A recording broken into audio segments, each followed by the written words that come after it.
और फिर उसके आधार पर नीति बनाते थे कि ये अच्छे काम है जो हो सकते हैं।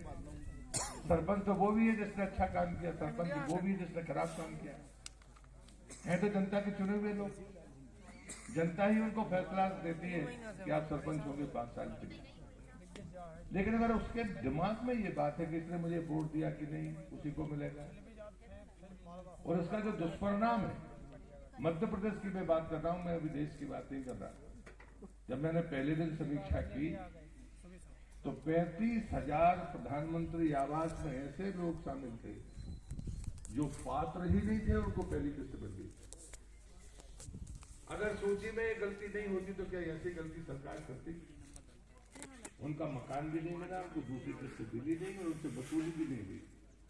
नुकसान उनका भी हुआ और नुकसान सरकार का भी हुआ। लेकिन इससे बड़ा नुकसान उन लोगों का हुआ जो वास्तव में पात्र थे, जिनको पहले मिलना चाहिए था, उनको नहीं मिला। मैं अभी पूछते आ रहा था तो मैंने वहां पूछा कि यहां पर क्या स्थिति है, और ये अच्छी स्थिति नहीं है। अब मैं मुझे मगर मिल गया रास्ता, मैं तो अब राज्य स्तर पर पूछूंगा। इस गांव में अभी तक जो जमीन का परीक्षण होता है वो एक भी कार्ड नहीं बना। ना स्थानीय नेतृत्व को चिंता रही, आपको भी पता ही नहीं रहा होगा कब से चल रहा है। लेकिन ये ऐसा दुर्भाग्यपूर्ण गांव है जहां पर आपकी जमीन की मिट्टी का परीक्षण नहीं हुआ। पर मैंने दूसरा पूछा कि भाई प्रधानमंत्री आवास की स्थिति क्या है, तो 300 कुछ को मिल गए, लेकिन आवास प्लस में संख्या 400 से ज्यादा है। उसमें भी 200-250 कितने स्वीकृत हो गए, लेकिन बाकी अभी बचे हुए। अब ये जो आवास प्लस वाले लोग हैं, अगर इसमें वास्तव में जो गरीब था अगर उसको पहले मिल गया होता तो उसका संतोष कितना होगा, तो इसकी कल्पना करिए। ये काम कोई और नहीं कर सकता, लेकिन गांव का सरपंच, ग्राम का सचिव, वहां का सहायक, वहां के पंच, वहां के काम करने वाले राजनीतिक और सामाजिक कार्यकर्ता, क्या उनकी आंखों में चश्मा चढ़ा था? वो देख नहीं पा रहे थे कि ये इसकी तो टूटी टपरिया है, इसको पहले मिलना चाहिए। उसका नाम कैसे रह गया? जब देश का प्रधानमंत्री गरीब आदमी के लिए ढूंढ सकता है पूरे देश में जहां हमारी सरकार है और जहां हमारी सरकार नहीं है। ये यात्रा सरकारी का बजट नहीं है, ये यात्रा है कि आपके गांव में इस यात्रा के बाद कोई छूटना नहीं चाहिए। अगर मान लो कोई छूट गया है तो उसका नाम आज दर्ज हो जाना चाहिए कि इसके पास गैस कनेक्शन नहीं है, इसके पास प्रधानमंत्री आवास नहीं है, इसके पास घर में पानी नहीं है, कब तक पहुंचेगा। अभी तो 5 साल के लिए हम लोगों को जिम्मेदारी है, हम लोग उसको पूरा करेंगे। लेकिन अगर भारत सरकार के पास में जानकारी जाएगी, हम जंगल से जुड़े हुए गांव हैं। अब एक और मैं देख रहा था प्रधानमंत्री सड़क। अब प्रधानमंत्री सड़क योजना में बसाहट की जो परिभाषा है वो राजस्व ग्राम बना दी मध्य प्रदेश सरकार ने पहले, और उसका दुष्परिणाम क्या हुआ कि जो वन ग्राम थे वो छूट गए सड़कों से। जिनको सबसे ज्यादा जरूरत थी सड़क की, वो सबसे आखिरी में मिलेगा। अभी प्रधानमंत्री ने सबसे पिछड़ी जनजातियों को चिन्हित किया, उसमें भारिया है, बैगा है, सहारिया कि 100 की आबादी में अगर वो रहते हैं तो वहां प्रधानमंत्री सड़क जाएगी। उनको अभी 15 तारीख को ही प्रधानमंत्री ने लॉन्च किया है, सड़क मेरे पास है, प्रधानमंत्री आवास मेरे पास है।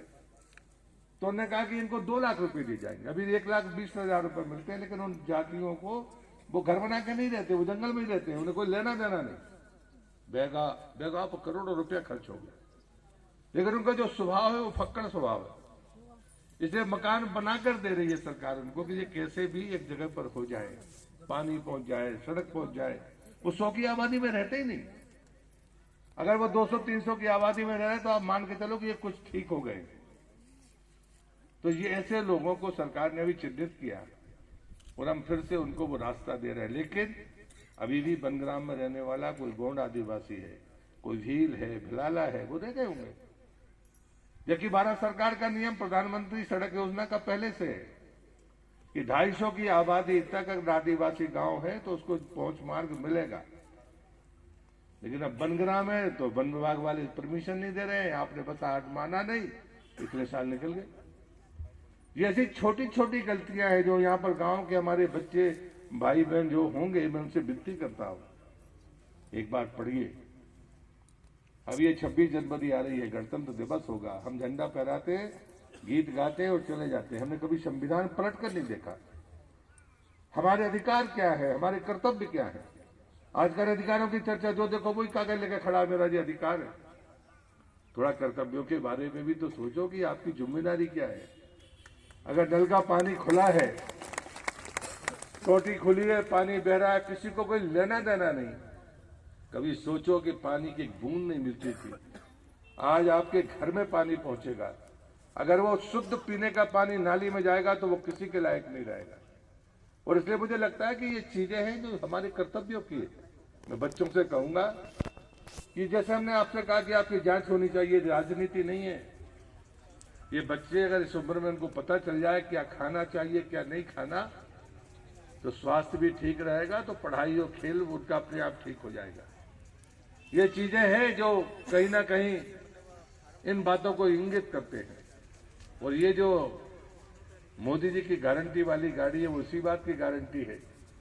यदि कोई स्थानीय न्याय न होने के कारण छूट गया है तो आज के बाद उसका नाम लिस्ट में लिख जाना चाहिए ताकि वो छूटे ना, इस बात की गारंटी है। अब तो चुनाव नहीं है, चुनाव हो गए। चुनाव के समय तो बहुत वादे होते हैं। तो आज का दिन इस बात के लिए है कि यदि आज के कार्यक्रम के बाद कोई समस्या योजनाओं को लेकर अगर इस गांव में रहती है, जिसकी जिम्मेदारी गांव के लोगों की होगी, किसी और की नहीं होगी। बार बार सरकार आपके दरवाजे पर नहीं आएगी। यहाँ पर बटियागढ़ के डॉक्टर हैं, वो आके बैठे हैं, जांच कर रहे हैं। वैसे आप जांच कराने जाओगे तो आने जाने का खर्चा और समय तो खराब होगा। एक मौका अगर घर में मिला है तो चेक करा लो। लेकिन मैं बच्चों के बारे में मानता हूं, मैं आज से नहीं, मेरे भतीजे थे, उनका निधन के बाद हम लोगों ने अभियान चलाया। ये आज का जो नौजवान है वो देखने में तो सुंदर है, लेकिन उसकी स्वास्थ्य की चीज अच्छी नहीं है। और ये चीजें समय के पहले अगर पता चल जाए तो बेहतर होगा। वो खान पान जिम्मेदार है उस बात के लिए, उसकी जीवन शैली जिम्मेदार है।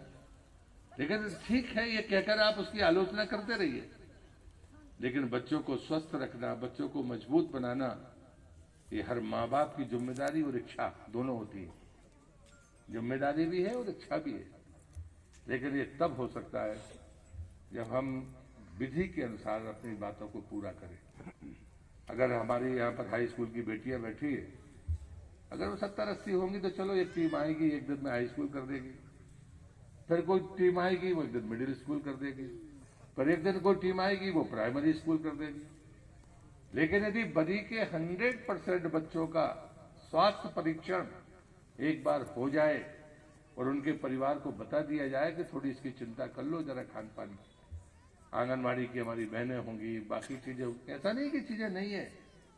हम छोटे बच्चों की चिंता तो करते हैं आंगनबाड़ी में, लेकिन उससे ऊपर के स्कूलों की चिंता नहीं होती। तो मैं जो भी सरपंच है, जो भी अच्छे कार्यकर्ता है, किसी भी समाज में काम करने वाले लोग अच्छे होते हैं जो अपने मन से काम करते हैं, मैं उनसे विनती करूंगा कि ये जो विकसित भारत की संकल्प यात्रा की जो गाड़ी है, ये मोदी की गारंटी वाली गाड़ी है, जो गारंटी काम पूरा होने की गारंटी देती है। और इसलिए उनको ढूंढिए और हमारे गांव में कोई जरूरतमंद गरीब अपनी सरकारी योजनाओं से वंचित ना रह जाए, ये पुण्य कार्य आज पूरा करिए। यही प्रार्थना करते हुए मैं अपनी बात को समाप्त कर रहा हूं। और मैं तो आ रहा था तो मैंने पूछा कि यार विकसित भारत संकल्प यात्रा कहां पर है।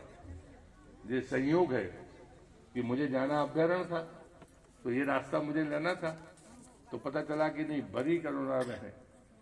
एक और आपके जो विधायक जी हैं, अभी वर्तमान में हमारे मंत्रिमंडल में सहयोगी हैं, हमारे राज्य मंत्री स्वतंत्र प्रभार लखन पटेल जी, उनका सभी मुझे फोन आया। आज खड़री में कोई यज्ञ है, वो पहले से वहां पर थे।